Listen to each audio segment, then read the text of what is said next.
Hey guys, I'm Adam from Top Dog. This is Hattie that we're working with today, and of course Madison helping me out like always. Hattie struggles a little bit with loading up in the car, and as you can see, she's getting bigger. She's still a young, growing dog, and so we want to make sure her owners don't need to feel like they got to heft her up into the car every single time. She was showing a little bit of anxiety about the car. She was putting on the brakes, avoiding it, things like that. We got her over that pretty quick and easy just by working around the car some. Now what we're doing is actually going to work on the steps of getting her to totally load up into the car, and I think the easiest way to do that, you can start by yourself on, just by kind of luring the dog up into the car, putting some treats right on the edge of the seat or on the edge of the cargo area, whatever you're practicing on. The principles are going to be similar whether you're practicing loading from the rear or loading from the side. So we're going to let Madison jump in and do a couple of those reps real quick. I'm going to get out of the way. So we're starting off just working on those front paws little by little.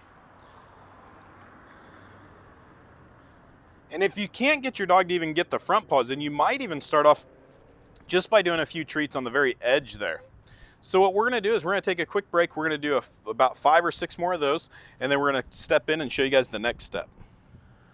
So for this next phase, now we've got her pretty confidently putting her front paws in there. What I'm going to do now, and this is where you're going to need a second person to help you out, I'm going to go across and start luring Hattie in a little bit further than what Madison's arms can reach. Madison can only get about halfway in there.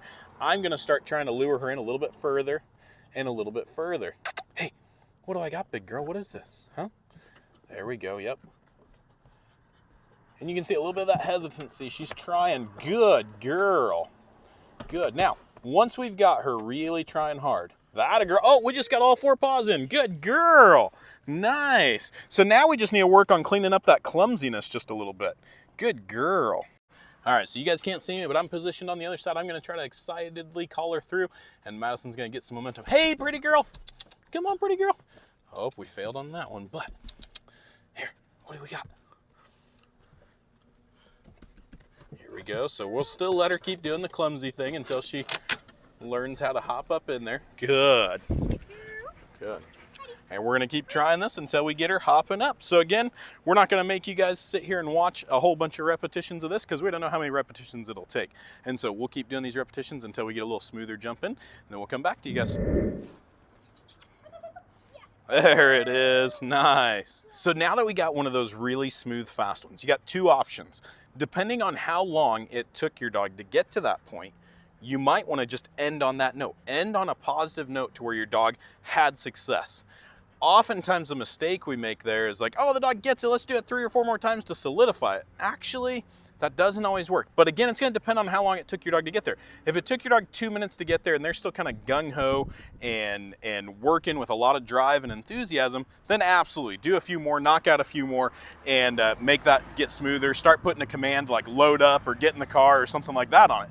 But if it took, it didn't take us that long. We've been working 5 minutes total probably. Yeah. So, but again, it was something that stressed Hattie out, and so stress can oftentimes tire a dog out faster. So since she's getting a little tired, we're going to call that good. We're probably going to end on that note.